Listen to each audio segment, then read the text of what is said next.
over here on this bench quite near the front. There's some seats over here near the front. If you look around, I think everybody can find a spot. So thank you so much. Great to see such a good turnout. This forum is sponsored by the League of Women Voters in Baker County. The League of Women Voters is a nonpartisan organization that is organized on the national, state, and local levels. The League has, for many decades, supported voter rights, voter education, and citizen participation in government. So we're always proud to be able to host forums for candidates in our hometown here. I do want to mention, of course, that today is 9/11, an important day in our nation's history, and that we all are aware of that and grieve for those people who were lost. Today's forum is with Senator Jim Davis and with Jamie Hiss. They are running for NC Senate District 50, and I'll tell you all how the forum is going to work. We start off with a general question in which the candidates can tell us what issues seem most important to them for this coming term. And then I have several specific questions that I have received from members and participants in the forum today. Those questions will be on public education funding, on fracking, and on local government control. And we will be accepting questions from audience participants, and I'm telling you what questions we already have, so you can be thinking of other questions that won't be covered. We will take as many questions as we can. What we ask you to do is write them down, and as we're coming to the end of the prepared questions, we'll collect those, and I will try to select what seems most relevant or most different from what we've done, but there certainly won't be time for that many questions within the time period that we have. We hope maybe the candidates will be able to stay around afterwards for a while to talk with you, and if you have things that you didn't get to hear about, you'll be able to ask them then, and then we'll conclude before we all sit down with a couple minutes for you all to wrap up. So, we will start with the first question is, please tell us about I need my timekeeper. Patty? Here I go. Oh, there you go. Okay. Patty Barron is going to be the timekeeper. And you each will have the same amount of time. Most of the questions, I think we'll go with 5 minutes. If you don't use all the time, that's fine. That'll just move us along more quickly. But the public education question has 3 parts to it, so we'll go for at least 6 minutes on that. But this first question will be 5 minutes. When you have 30 seconds left, Patty will raise a hand, and she's sitting right there. And then when your time is up, she will wave vigorously. And then I'll be sitting back here on the stage, and you'll find me lurking at your shoulder after a while. So the first question is, please tell us about the 2 or 3 most important issues during the upcoming term. And you heard the questions that we'll be having some additional time on, so you can include any of those topics, but no, you will have additional time. Hello, folks. It's so great to be here today. I thank the League of Women Voters for providing this forum, and I think, as Susan has mentioned, this is 9/11. It's the 13th anniversary of that. And I think we need to remember and appreciate our firefighters, our paramedics, and our police officers, and all the good things that they do for us. I have to tell you, being here in Tartan Hall, I was looking around, and my favorite tartans here are blue. Just wanted you to know that before we get started.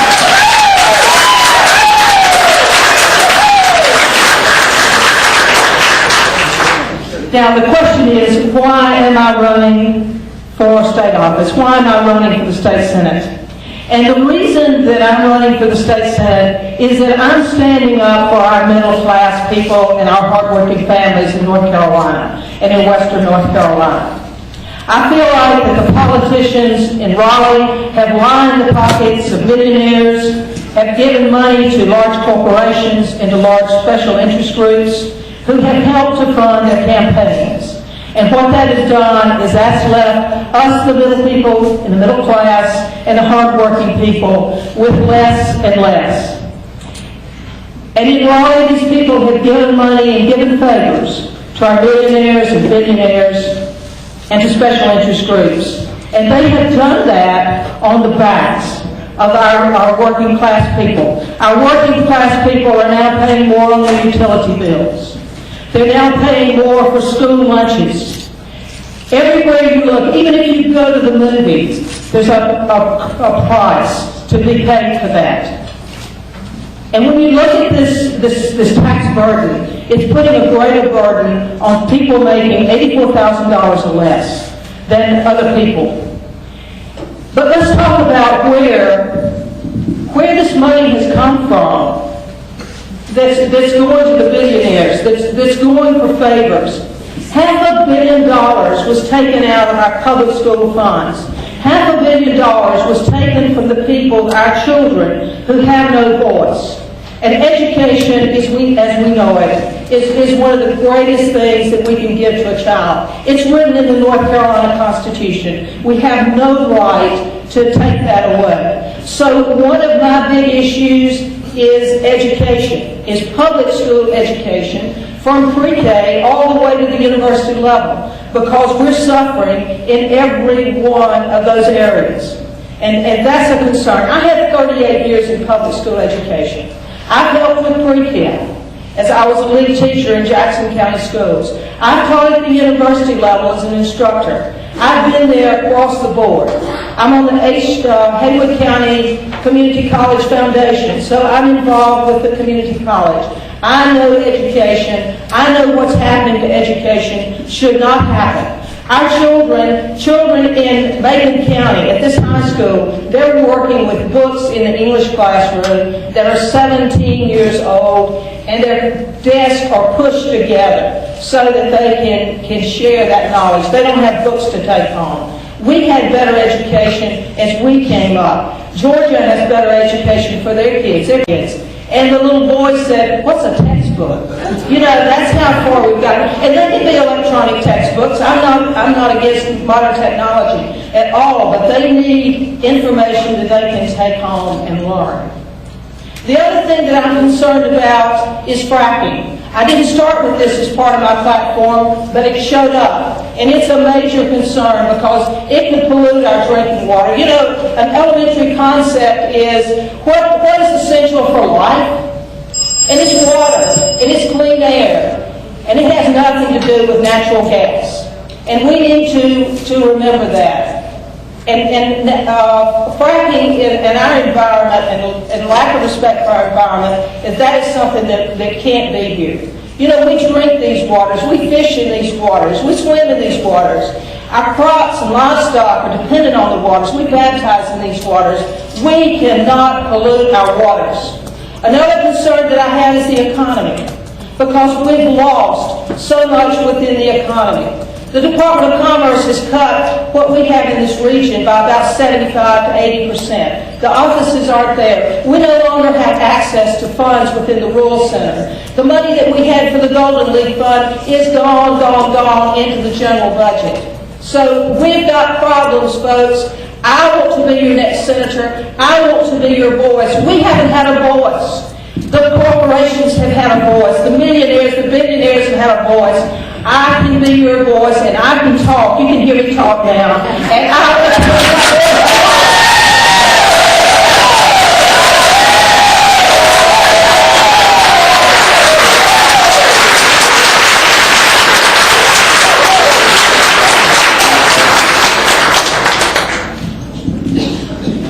well, I can talk too, and I can get things done.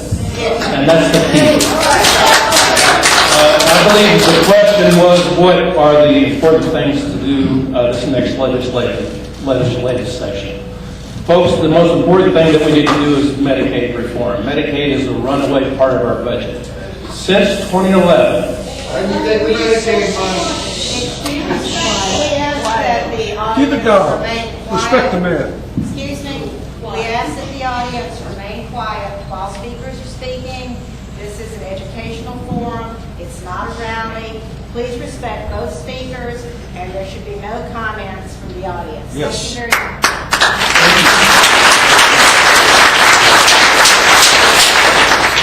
Thank you. Medicaid needs to be reformed in this state. Since 2011, when the Republicans took over the legislature, our expenses for Medicaid have increased $2 billion. Education has increased over $1 billion, but Medicaid is an entitlement, and we don't have any choice about that. We have to get a hold of Medicaid, or else it's going to dominate our budget and reduce the amount that we're able to spend on other things like education. In addition to that, our education reforms need to continue. In spite of the information that you've heard, we have not cut one single dollar out of K through 12 education in this state. You know, the facts speak for themselves. You can hiss and boo all you want to, but I deal with facts. And if you want to know facts, all you have to do is go to the DPI website and see that. We have increased funding for education in the state by over $1 billion since we've taken office. And we have done everything that we can to target that money into the classroom where it does the most good, not in administration. And I think we need to continue those reforms. In addition to that, we'll probably continue tax reform. And in spite of what you've heard, the tax reform has 1% of the benefits of tax reform have gone to people making $1 million and more. Most of the benefits, almost half, have gone to those people making $50,000 a year and less. And we need to continue that. We inherited a mess. I asked for the job. It's a self-inflicted wound. And so I am honored to be there, but we inherited a mess. And it doesn't make any difference who made the mess or how it got there. It makes a difference on fixing that mess. And we are well on our way to do that. And I would be honored to get your vote to continue that effort. We have made great strides and we're not done.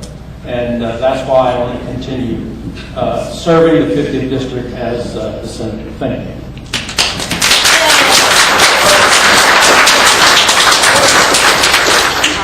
We're going to go on to the second question, but I do want to reiterate that the League prides itself on hosting educational forums at which all candidates are comfortable and are respected. And so we just ask you to restrain yourself to applause at the end of each question and to not make comments or acclamations while we're speaking. Thank you very much. This second question is a multiple-part education question. And I would ask that each of you respond to each part. I will read it through and then it'll be right here in front of you if you want to glance down at it while you're speaking. Macon County Schools report increased class sizes of 30 or higher in some cases. First, would you agree that large class size compromises the quality of education? And second, will you take specific steps to ensure that class sizes are more manageable in the future? The second part of the question is, while teacher salaries have risen as a result of recent state action, the money used to finance the raises has come partly from other areas within the education budget, including the further cutting of teacher assistants. What would you say to those who do assert that the General Assembly has funded public education by cutting public education? The third part is for-profit online charter schools have been touted by many as an alternative to traditional public schools. These online charters have come under fire by many for their lack of accountability and high failure rates. What criteria would you use to determine whether or not online charters were deserving of public funding? So we have increased class sizes, how raises and cuts relate, and online charter school accountability, and you're welcome to look at it. Senator Davis, would you go first?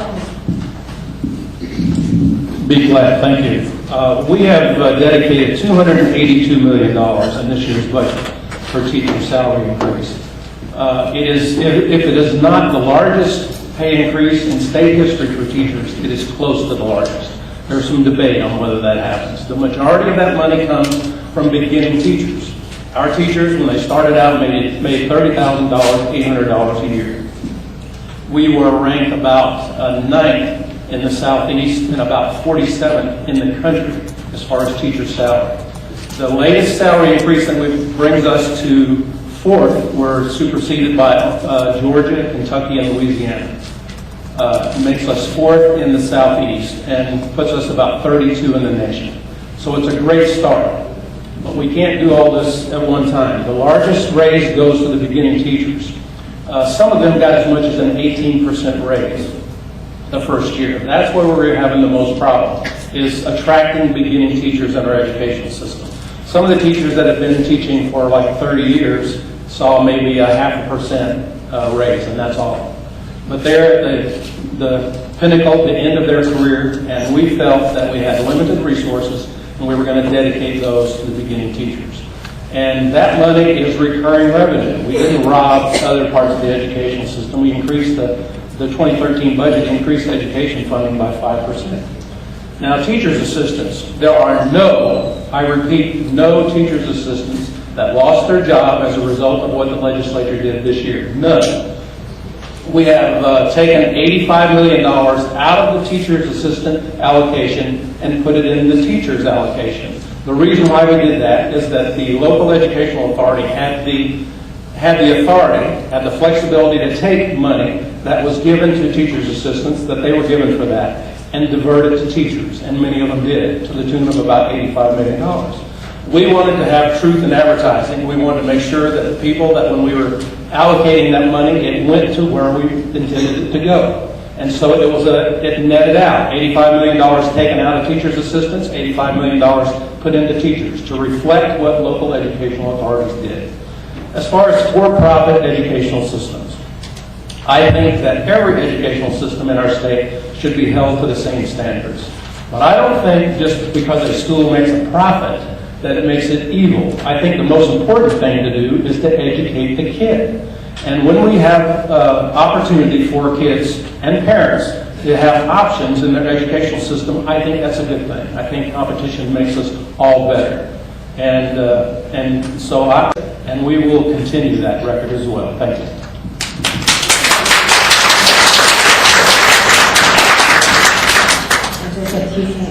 Just to reiterate, it's on increased class size, the relation of teachers' salary cuts to budget cuts and raises, and on for-profit online charter schools, and whatever else you want to say about education. You just have, yeah. Well, before I speak on education, I want to talk about Medicaid. And what we did is we sent our money back to Washington, D.C. That's $4.9 million that would be coming into this state every day to take care of our poorest people. That is 23 to 27,000 jobs that would be in this state, that would be creating revenue, that would be taking care of our poorest people. Another problem that we have is we're paying for our medical needs twice.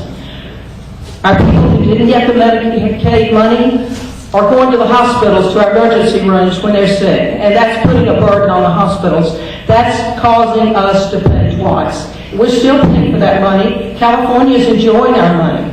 Kentucky's enjoying our money. But in the meantime, we get poorer and poorer. Now let me talk to you about education. And let me see what I'm supposed to talk to you about. One of them is the increase in class size. Well, you know, if there's an increase in class size, each individual child doesn't get as much attention. If you're an English teacher, how many of you folks are teachers? Raise your hand. My goodness, you know education, you've been there. You know the burden of having 5 more students in your class. We love kids. We're in the schools because we love kids, but we can't give them as much attention. And also, let's talk about an English class. If we're teaching students to write, we want to have time to grade those papers and to give them feedback.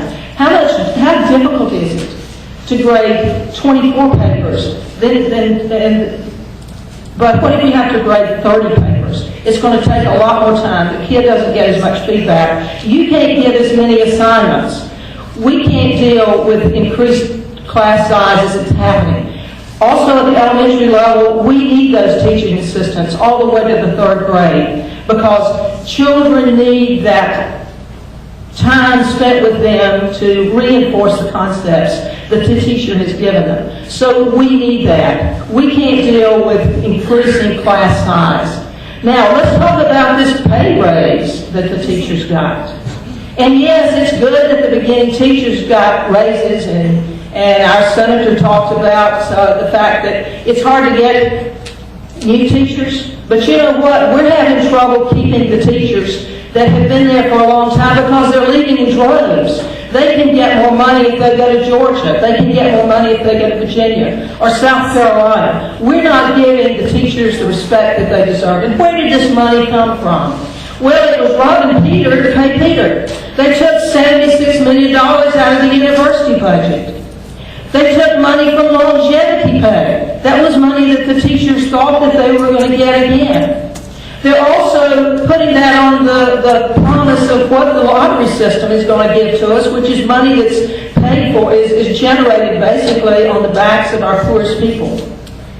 And then they also took money out of the reserves. So this is money that doesn't, to me, seem sustainable. And it's a problem. And I saw a teacher yesterday. She had 13 years of service in our public schools. I said, tell me about your raise.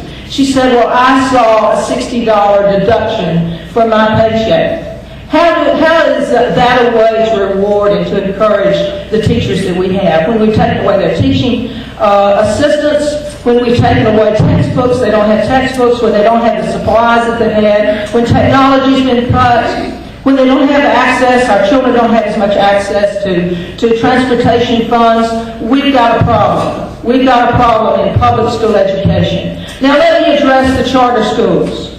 Charter schools came into the state, I think, in the late 80s. I'm not exactly sure when, but I know what the premise was. That they could relax a few of the standards and see what kind of innovative methods could come forward and could go to our public schools. Folks, that hasn't happened. We haven't gotten what was promised. And people say that, well, the charter schools are doing better. You take a printout, you take a spreadsheet of how our schools are doing across this state. But what's important to me is how high are the test scores? Yes, that's important. But also, how many of those students are on free and reduced lunch? How is that school dealing with their level of poverty? And we have many, many public schools that are doing very well with helping our students in poverty. So we need to look at it. As far as the money, this is taking public money for private education. We don't know how much those teachers are paid. Maybe we know the teachers to some extent, the salaries.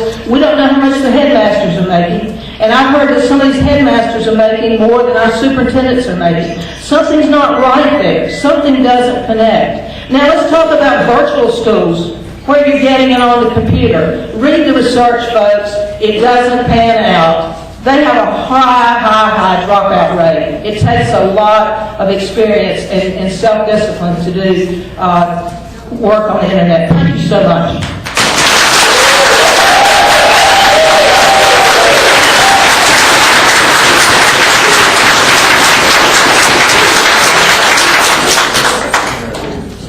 So the next series of questions are on fracking.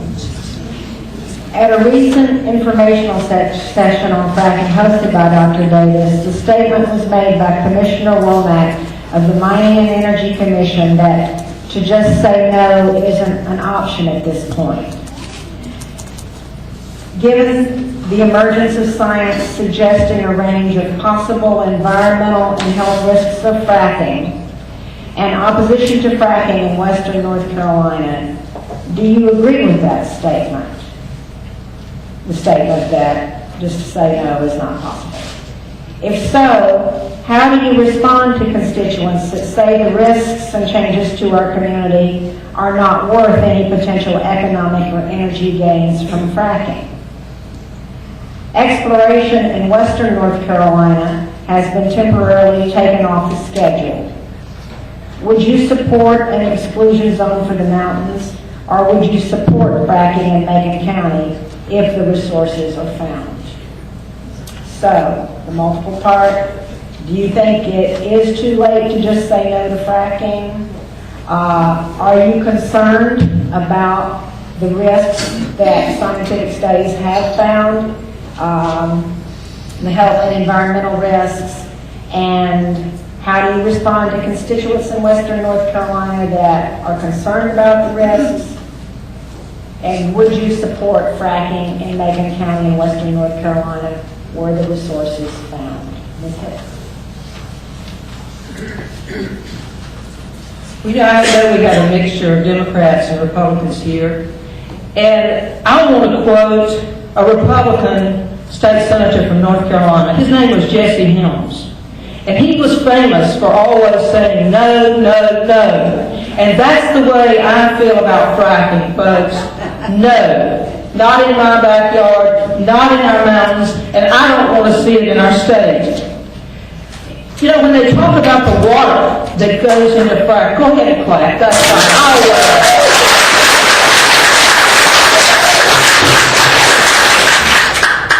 Let me give you a visual. As a teacher, I like visuals.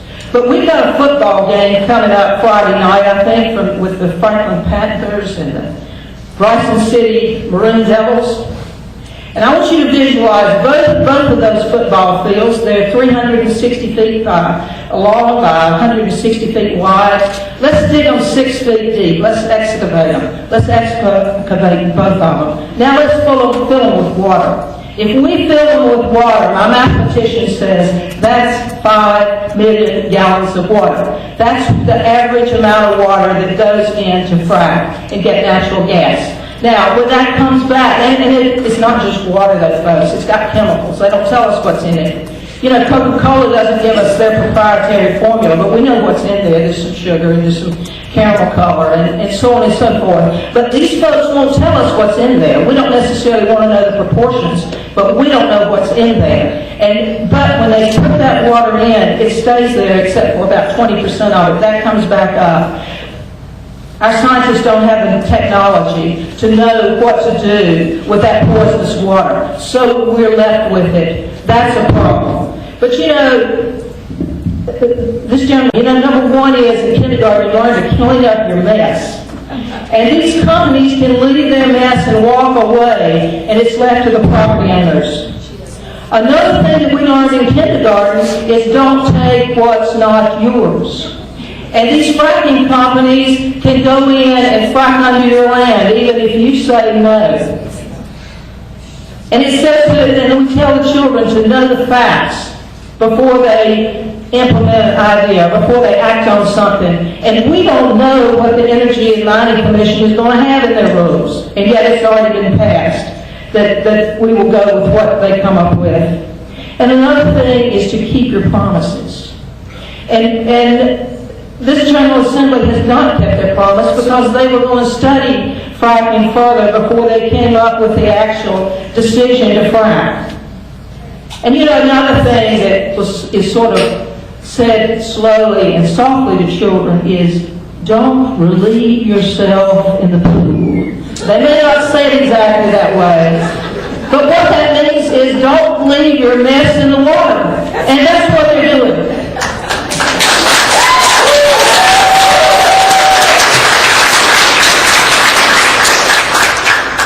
And I think our people are saying what they don't like. We're seeing rallies, we're seeing resolutions, we're seeing protests. People don't want their water polluted, and I don't either. And that's the way I feel about it. I don't want to see it in Western North Carolina. And my opponent has said, well, we're not going to check for that. We're not going to test for that for another year. That's just a campaign promise. That's not saying it can't be tested in 12 months. And look at the money that our state has spent on fracking, really helping the oil companies, $678,000. And that money could be well spent in our schools. We're looking at the wrong thing. This is not the way to create jobs. North Carolina has a possible amount of natural gas that would last for 5 years. We can't put that on the backs of our children. When they make these drills and make these casings, those casings are of corrugated or carbonized steel. That doesn't last forever. These chemicals can erode that over time. It may not be in our lifetime, but it will be in the lifetime of our possible children or grandchildren. Also, the concrete isn't going to last forever to protect us from those chemicals. It's not safe. We don't need it. We can do better. We need green energy. We need solar energy. We need to turn off the lights. We need green business. We can do better than this, folks. We can do better.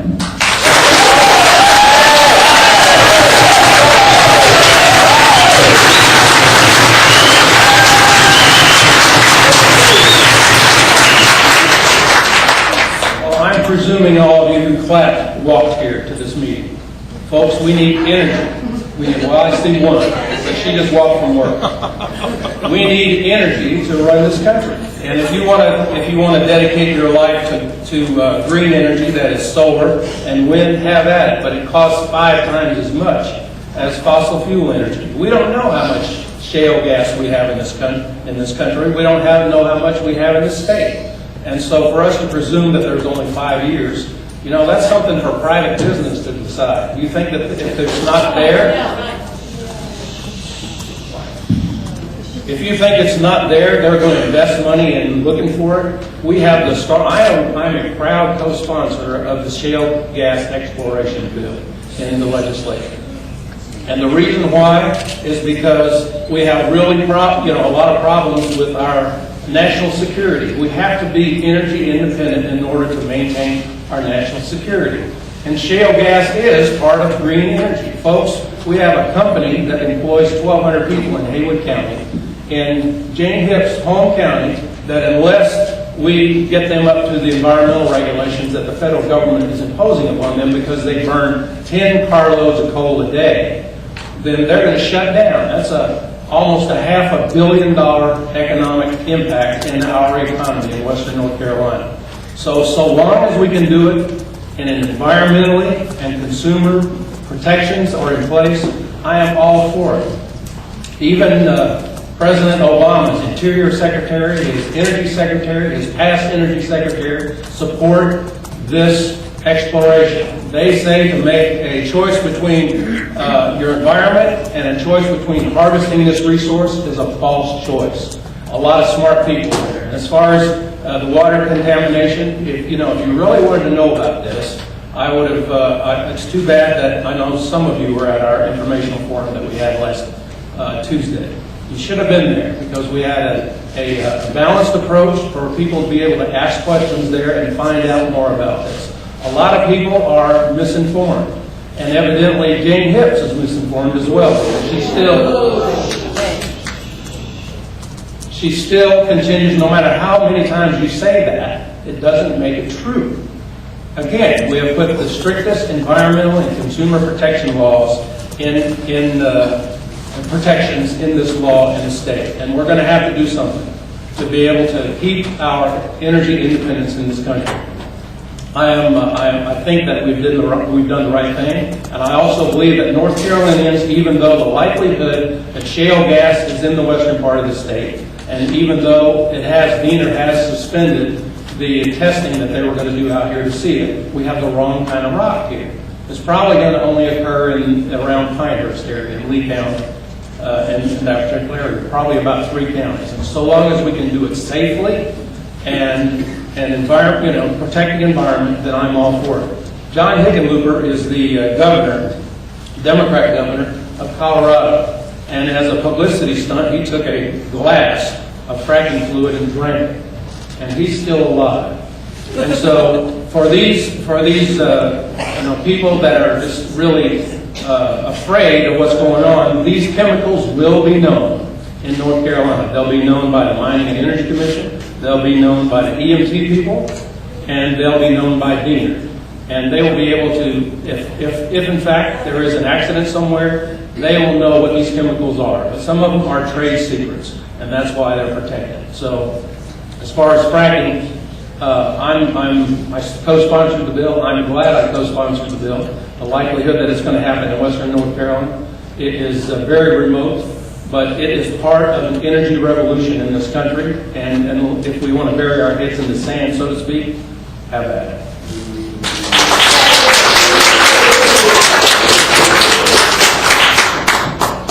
Going on to the next question, I will just continue to remind people, no booing, no dissing.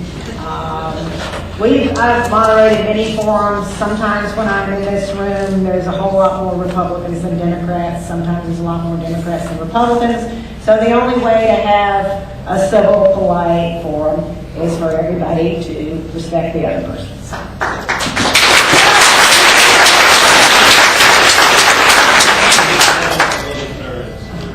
Independents and libertarians. Yeah, I can't say I've been in a room where it was dominant.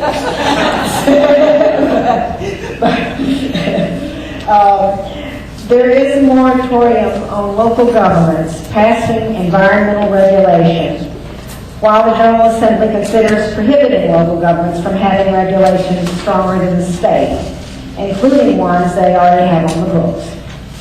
Should the state have that power, or should local governments be able to make such decisions for their own communities? And you can speak in general to local government control as you answer that question. So,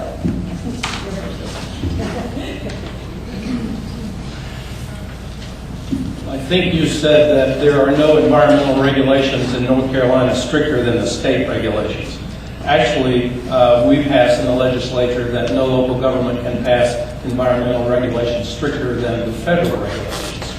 And the reason why is that we have a lot of local governments that were passing regulations that were really suppressing their own people, because a few people that would get in charge would pass some regulations that made it very difficult for the local government to deal with. I come from 10 years as a county commissioner in Macon County. I'm a strong proponent of local government. As a matter of fact, one of the reasons why I wanted to be in Raleigh is because I had a lot of responsibility at the local level, but I did not have the accompanying authority. And as the co-chair of the state and local government in the Senate, I have a position where I can help guard that. I believe in local government, and I think that it ought to be strong. Having said that, the local government does not have the resources that the state government has regarding a lot of things. And It's being able to make regulations. actually, it's not a moratorium, it's just illegal. To make it more strict than. Yeah, local government cannot make environmental regulations more strict than the federal ones. I'll give you an example of that, if you want to know an example. We have Jackson Paper in the next county. Jackson Paper employs about 120 people. The North Carolina deaner came over there and they told Jackson Paper that they were going to have to bring their emissions that were presently at 12 parts per million of arsenic. They were going to have to bring their emissions from 12 parts per million to 4. The owners of Jackson Paper spent $200,000 on consultants and scientists and attorneys to address that problem. What they found was that arsenic occurs naturally in the air at 12 parts per million. And it also, they found out that the technology did not exist to bring that down to 4 parts per million. And so Jackson Paper spent $200,000, a private industry spent $200,000, trying to comply with this regulation that nobody could comply with. So we're trying to address those kind of things in the state and make sure all of our regulations that we have are common sense regulations and the benefit is worth the cost.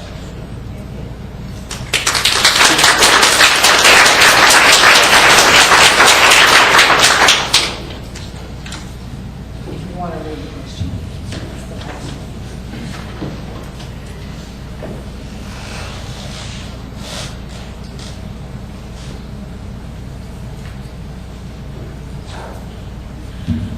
Well, it bothers me that our counties and our local governments don't have a right to say what's put in our drinking water. I don't think that's right, I don't think that's fair, and I don't think it should take place. When this bill was passed, it was passed for 100 counties across the state. My opponent says it's not going to happen that much in our 7 counties, but you know, when that bill was passed, it was for 100 counties, not 93 counties. So we've got a problem there, and we have no control as this bill is written. We don't even have control as to what these chemicals are. Yes, we can say some people have it, but let's say our people get sick. How long do we have to wait till we figure out that it's from polluted drinking water? The person could be dead by then. Other people within the community could be having health problems, and we don't know. The doctor can't even disclose that people are getting sick because of what they're drinking. That's not being fair to our people. Another thing, let's talk about local control too in terms of the state budget. As they continue to cut things that affect the locals, it's putting more burden on our local people. That's another thing that's inhibiting our local control, because we think we've got the funds for it, and all of a sudden it's not there because we've got to pay for it. The state budget has been cut, and money's not coming to the locals. And that's particularly true in education. We see that. My hometown of Waynesville is considering the fact that they're going to have to raise the taxes, and it's because of the changes that have been given to us from the state. Also, let's talk about local control in terms of the school calendar. Our schools are being told when they are to start school. It's been determined by the tourism industry or commerce. But we're not taking into account, and it's not taken into account in these counties, in these mountain counties, that we have a lot of snow days. And so when school starts later, our children this year didn't get out until mid-June. We need to be able to have local control within our school calendars. Let's talk about farming. There's been our farmers used to have a tax exemption. By the way, I'm a farmer too. I've got sheep in my pasture. I know that sounds biblical, but I love my sheep. I was visiting with them yesterday. But what has happened is that farmers used to have a tax exemption for equipment, for things that they needed for their farm. Now, farmers have to make at least $10,000 before they can get that tax exemption. That's cutting into their local control too, as far as I'm concerned. And let's talk about law enforcement.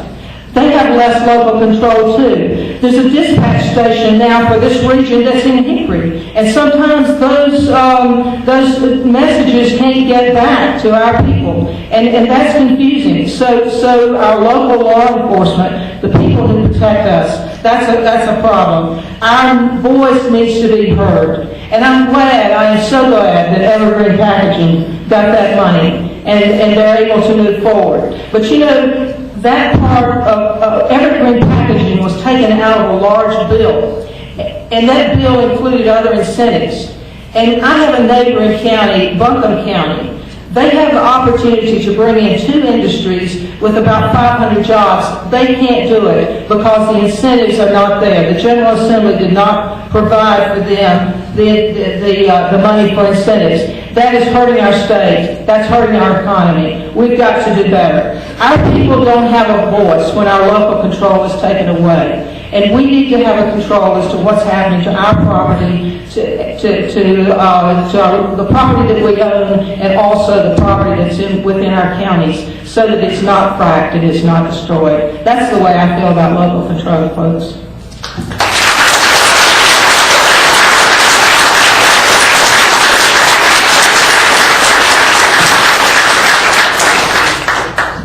I've received several questions from the audience. One, I think you all would probably like time to address. That is on the refusal of Medicaid expansion, to give your views on that, and at the same time you may address, in whatever way you wish, government support for health care.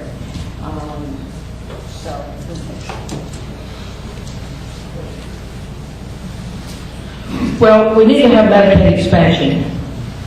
We have sick people, we have people who are dying because they don't have the medical insurance that they need. And as I said before, we could have had $4.9 million coming into this state to take care of our poorest people. People who don't qualify, who do not qualify, as we worked with Medicaid registration this year. And what's happening to these people is that they're lost and they're left without health care. And we have to take care of our people. This is money that has gone from North Carolina, from our taxes, to Washington, D.C. because this General Assembly refused Medicaid. Let's also talk about what happened to Medicaid this year in terms of taking people off the rolls who've already been there.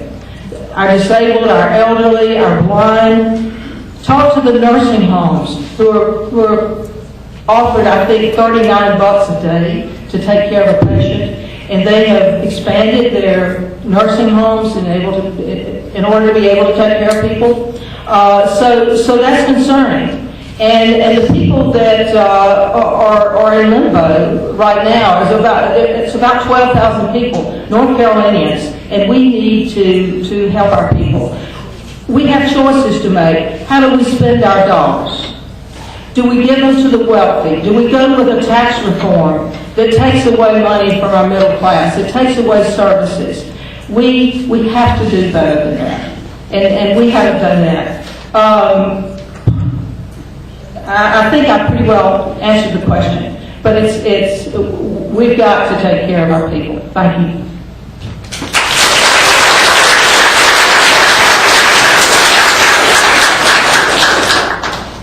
The next legislative session will address Medicaid reform. It's something that needs to be done. Like I said, it's the runaway part of our budget. It's an entitlement, and the costs are escalating. It's the fastest growing part of our budget.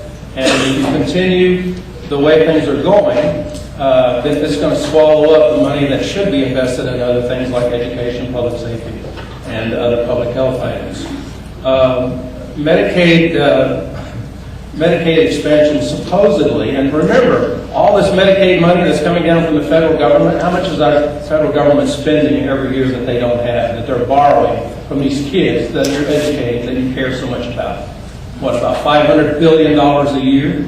And we're leaving them a legacy of debt. We think it's time for us to get our fiscal house in order, and that's one of my mantras when I went to Raleigh, is to help do that.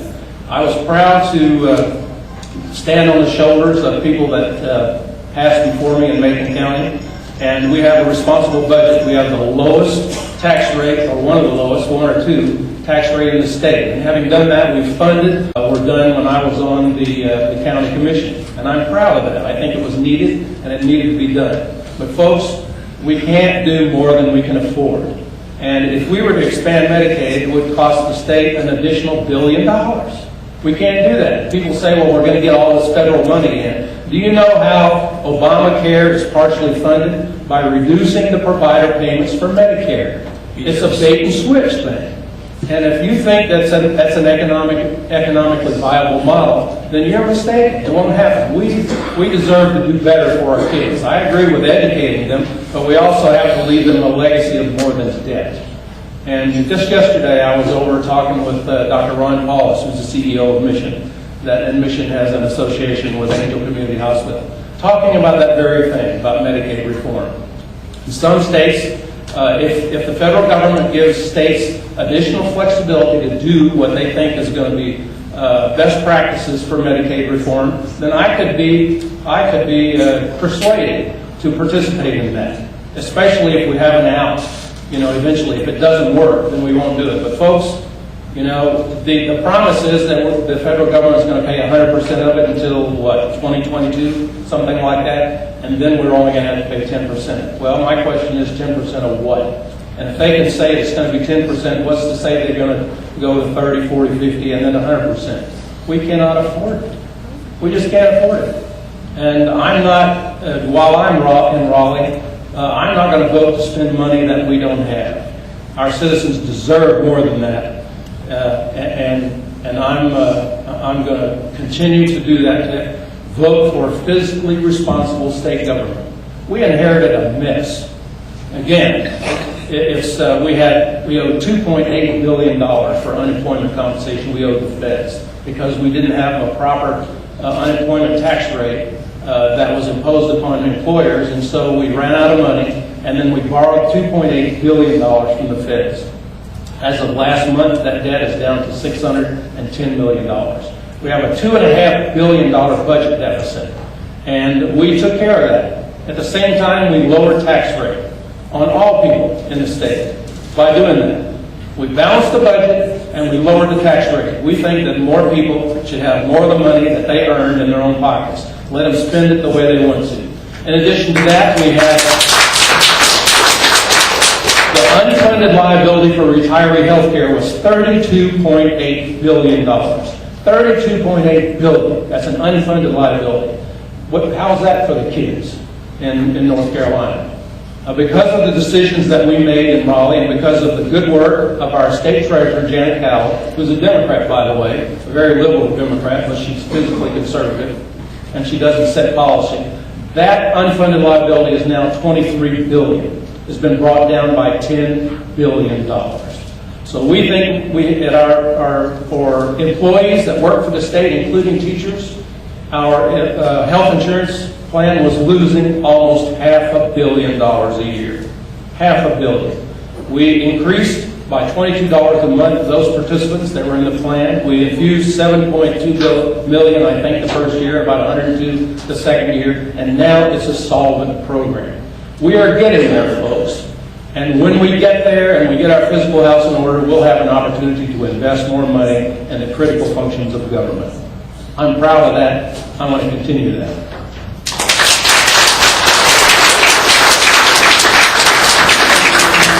I would like to give each of you the opportunity now to take about 5 minutes and tell us anything you haven't had a chance to tell us. This is your time to... Which one did you say? Well, I think there's some vast differences between me and my opponent. I think you have to look at what do we want. Do we want a state that's catering to special interests? Or do we want a state that's for the people and of the people and by the people? That's a choice that we have to make. Are we going to depend on the trickle-down economy that was given to us by the Reagan people, the Reaganomics, so to speak, where we give money to the wealthiest people and we expect it to develop into jobs? And where does that go? That may go into offshore investments. It may go to the stock market. It may go to buying a yacht, because you don't pay as much tax on a yacht as you pay on a mobile home. So we have to look at what we're doing for our people. $50,000 was an amount that was given to people who were in businesses. Businesses were given tax breaks. What did that money do? It didn't help to raise jobs, to give jobs. We can go with ideological solutions, or we can go with practical solutions. We can go with practical solutions that help our people, and that's what I want to do. You know, folks, this is basically a David versus Goliath race. And I'm a person of faith. And I think that we can look at what's being done to us and know that our people are not being taken care of. With this tax reform bill, the tax rate is lowered, which is giving more to our wealthy people and taking less from our middle class. And that's a problem. We've got to do things about that. This great state is in a crossroads. We have to decide which way that we want to go. Do we want good, strong public education? Do we want clean drinking water? Do we want good energy sources? What do we want? What do we want? How do we want our Medicaid taken care of? These are major concerns that we have. If we go with Medicaid funding and we take that, we are putting into place 23,000 to 27,000 jobs that will increase revenue. If we get incentives, we're getting jobs that are going to increase revenue. We've got to look at things like that. As a young person, I was a rehabilitation counselor working for North Carolina. I was helping physically, mentally, and emotionally disturbed youth get jobs. And the money that I was spending was coming from the state, but it paid for itself in terms of the salaries and the revenue that those individuals put back into the state. I saw a young man recently, actually he's not that young, but I was at a restaurant and this fellow spoke to me. And I didn't recognize him. I went over to speak with him, and he said, you know, you were my rehabilitation counselor, and I've had a job in Mission Hospital all this time. I'm going to retire this year. And he had tears in his eyes, and he said, you know, if it hadn't been for you and for my special education teacher, I wouldn't be where I am. I wouldn't have had a job. And I said, yes, but you know, Mike, you also worked. You worked by the rules. You were on time, which were the things that we taught him. But there's so much that we can do for our people. And we've got to take care of our people. We've got to give a strong education to folks. You know, there's a quote by Franklin Delano Roosevelt. And he said, the test of our progress is not whether we add to those who have abundance. It's whether we provide enough for those who have too little. That was coming out of the Depression. In 2008, we had the most challenging economic crisis since the Great Depression. And we haven't taken that route. We haven't looked after our people. Our people need jobs. Our people are hungry. Someone may have a job, but they're looking for a second job, or they're looking for a job that's a little bit better. The unemployment is we can't live with that. And you go into Graham County, and there's one job for every 5 people. Our people are going to be losing their income tax credit, earned income tax credit at the end of this year. And that's going to take almost $2 million out of this region, out of these 7 counties, starting next year. These are going to be people who are more hungry than they are now. This earned income tax credit goes to families who are working, but the fact of even paying sales tax is a burden on them. And this gave them a break. This evened the playing field, and that's going to be gone. We've got to look after our people. North Carolina can't be a state for special interests. It can't be a state where large corporations are coming in and gobbling up our money, where they're funding political races and misrepresenting our people and misrepresenting candidates. We've got to become the state that we have been. We've got to move forward, but we had some good things going. We had an educational system that was next to none. I worked for the State Department of Public Instruction as a science coordinator, and I went to national meetings, and people from others, but we can come back. Part of our motto is that this is a state, or it's part of our toast, I guess, the weak grow strong and the strong grow great. And we've forgotten our weak. We've got to help our weak grow stronger. And we do want people to grow great. We're proud to be North Carolinians. I'm proud to be a North Carolinian. I'm proud to be folks. Thank you so much.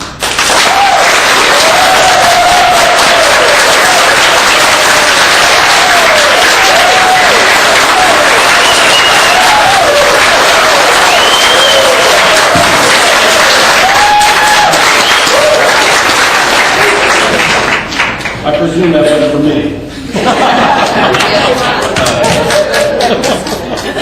Folks, I think the best program that we can give our people is a job. Since 2011, there have been over 220,000 jobs created in North Carolina. That's a net gain of jobs.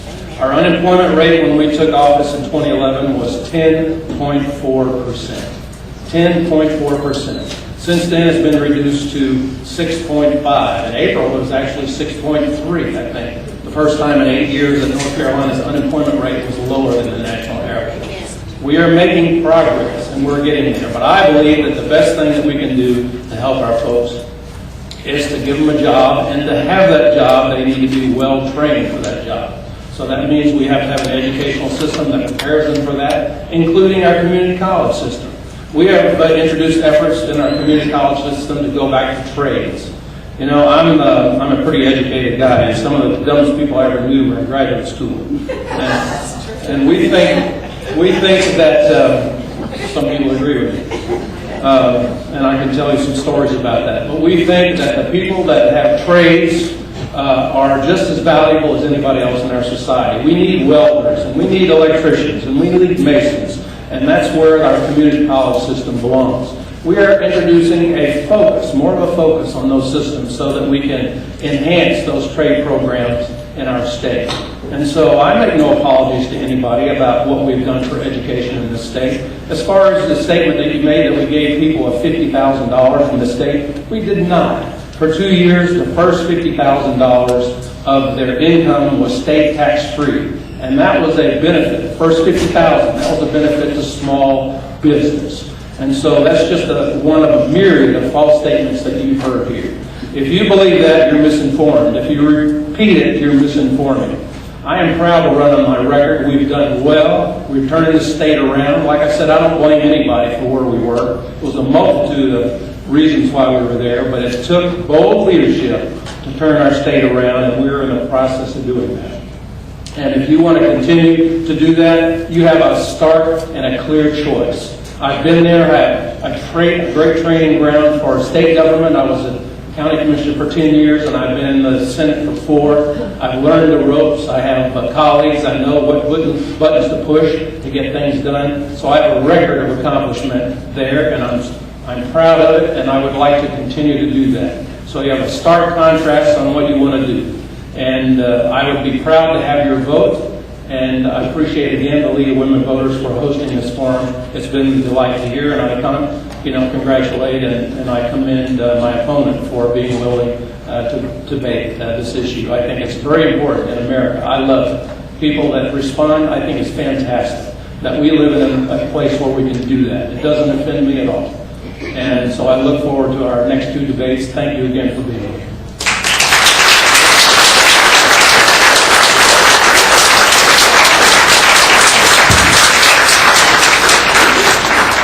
We would like very much to thank Senator Davis for being with us today, taking the time and answering our questions. And I'm sure everybody in this room is going to vote and make sure other people do as well. Next month on October the 9th at noon here in Jordan Hall, we will be hosting Macon County Commission candidates. So that's a very important forum as well. Please get all your friends to come out and listen to our county commission candidates. Thank you very much, and maybe you can get an opportunity to speak with the candidates.